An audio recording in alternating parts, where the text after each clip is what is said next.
GDP कैसे calculate की जाती है और इकोनॉमी की पैमाइश कब सबसे पहले शुरू हुई और मईशत या इकोनॉमी तरक्की कर रही है या मुआशी तरक्की रुक गई है, इसका क्या मतलब होता है? क्या टैक्सेस कम करने से मुआशी तरक्की में इजाफा हो सकता है? क्या बढ़ती हुई इकोनॉमी हमेशा अच्छी होती है? और अगर ये नज़र आ जाए कि जीडीपी कम हो रही है तो हुकूमत क्या कर सकती है? जीडीपी का मतलब ग्रोस डोमेस्टिक प्रोडक्ट है, जिसके ज़रिए मुल्क में बनने वाले और इस्तेमाल होने वाले तमाम अशिया, सर्विसेज और दीगर को शुमार करके मईशत के हजम का अंदाज़ा लगाने की कोशिश की जाती है। मिसाल के तौर पर जूते बनाना या खदमात फराहम करना, घरेलू, तजारती और हुकूमती सतह पर होने वाले अखराजात की पैमाइश की जाती है कि कितनी सरमायाकारी हो रही है और हुकूमती अखराजात कितने हैं और एक्सपोर्ट कितनी है, ये शामिल होती है। जितनी ज़्यादा प्रोडक्शन करेंगे या कीमती अशिया बनाएंगे तो जीडीपी बढ़ता जाएगा। जीडीपी को सबसे पहले प्रोडक्शन अप्रोच से देखा जाता है। मिसाल के तौर पर मुल्क में कितनी गाड़ियाँ बनाई जा रही हैं, कितने प्रोजेक्ट मुकम्मल हो रहे हैं या कितने वकला अपनी खदमात फराहम कर रहे हैं। जीडीपी कैलकुलेट करते वक्त दूसरे नंबर पर यह देखा जाता है कि मुल्क में पैसा कितना खर्च किया जा रहा है। मिसाल के तौर पर दुकानदारों की फ़रोख्त कितनी हो रही है, कारोबार में मुस्तकबिल के हवाले से कितनी सरमायाकारी हो रही है और सबसे अहम बात, हुकूमत आवाम की खिदमात के लिए कितना पैसा खर्च कर रही है। तीसरे नंबर पर जीडीपी कैलकुलेशन में ये देखा जाता है कि आमदनी कितनी कमाई जा रही है। मिसाल के तौर पर एक मज़दूर दिहाड़ी कितनी ले रहा है, कारोबार से कितना मुनाफा कमाया जा रहा है और हुकूमत कितना टैक्स ले रही है। अब सवाल ये है कि क्या बढ़ती हुई इकॉनमी हमेशा अच्छी होती है? नहीं, बिल्कुल नहीं।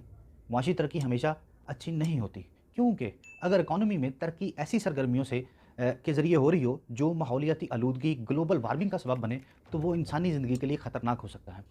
अगर बेरोज़गारी बढ़ जाती है या फैक्ट्रियाँ खाली पड़ी हैं, तो मुआशी तरक्की का एक निराला ज़रिया हो सकता है कि और ऐसे ज़रिए पर कोई भी मुल्क अमल करना नहीं चाहेगा, क्योंकि इसके लिए एक रास्ता तो छोटी सी जंग लड़ ली जाए या कोई ज़लज़ला या सैलाब आ जाए। 1990 की दहाई में जापान में ऐसा ही हुआ था। जब लोग आइंदा बरस के लिए अपनी आमदनी के बारे में फ़िक्रमंद या मायूस होने लगे तो वो कम खर्च करना शुरू हो जाते हैं और इसी वजह से परचून की दुकानों पर फ़रोख्त भी कम होना शुरू हो जाती है। इसी तरह जब मैन्युफैक्चरर्स अपने मुनाफा में कमी देखते हैं तो ना सिर्फ नए वर्कर्स की भर्ती रोक दी जाती है, बल्कि कुछ मुलाजमीन को नौकरियों से ही निकाल दिया जाता है, जिससे बेरोज़गारी में इजाफा होना शुरू हो जाता है।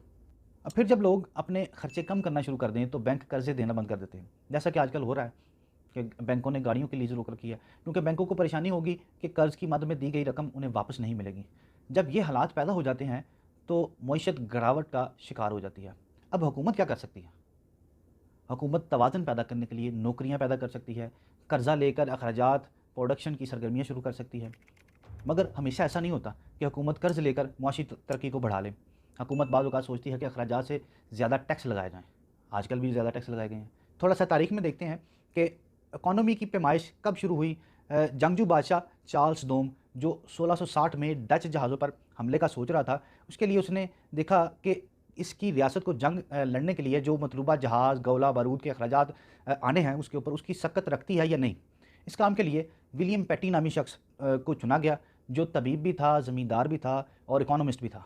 इस इकोनॉमिस्ट का काम इस अमर का अंदाज़ा लगाना था कि लोगों की आमदनी कितनी है, क्या लोग बादशाह को हमले के लिए मतलूब गोला बारूद पर आने वाले अखराजात के लिए इजाफी टैक्सेस का बोझ बर्दाश्त कर सकते हैं या नहीं। तारीख में देखा जा सकता है कि माजी कदीम की हुकूमतों ने मईशत के हजम का अंदाज़ा लगाने की कोशिश की है, ताकि ये मालूम किया जा सके कि वो कितना टैक्स लगा सकते हैं और कितने हथियार तैयार किए जा सकते हैं। अब सवाल है कि क्या टैक्सेस कम करने से मुआशी तरक्की में इजाफा हो सकता है? मखसूस हालात में मुआशी तरक्की को बढ़ाने के लिए टैक्स कम करना मुफीद साबित हो सकता है। मिसाल के तौर पर हुकूमत ने कोरोना के दौरान कंस्ट्रक्शन सेक्टर और ज़मीन की ख़रीदारी में टैक्स कम किया था। अगर हुकूमत मुल्क में सरमायाकारी को बढ़ाना चाहती है तो सरमायाकारों को तरगीब देने के लिए उन्हें मखसूस टैक्सेस में छूट दी जाती है, ताकि मुल्क में नौकरी के मौके बढ़ें।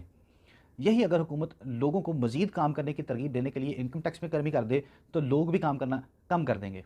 टैक्स कम करने से जीडीपी गिरावट का शिकार हो सकती है, मगर ये सब हालातों वाक़यात पर मुनहसर होता है।